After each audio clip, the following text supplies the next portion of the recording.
আমার প্রশ্ন করতে দেরি হলেও আপনাদের সঠিক উত্তর দিতে কিন্তু দেরি হয় না।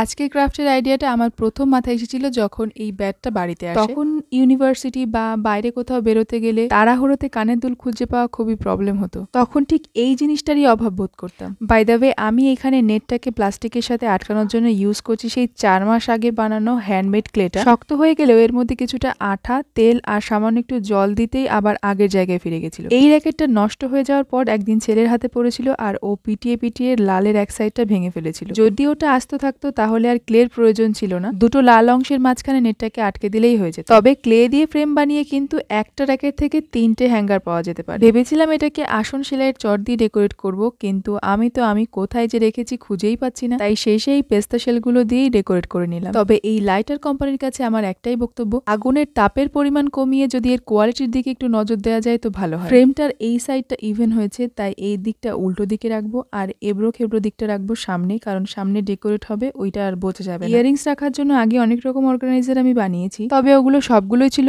একটা বা দুটো ধরনের কানের দুলের জন্য। তবে আজকের এই অর্গানাইজার কিন্তু সমস্ত ধরনের কানের দুলের জন্য একদম পারফেক্ট। সবচেয়ে বড় সাইজের পুশটাও কিন্তু ইজিলি এর মধ্যে চলে যাচ্ছে, ইভেন রিং টাইপের কানের দুলও। আমি প্রথমে ভেবেছিলাম এটাকে ড্রিম ক্যাচার টাইপের বানাবো, তারপর ভেবে দেখলাম ড্রিম ক্যাচার লাগানোর মতন আমার জায়গা নেই, তাই এটাকে এভাবেই রেখে দিয়েছি। কেমন লাগলো জানাবেন কিন্তু।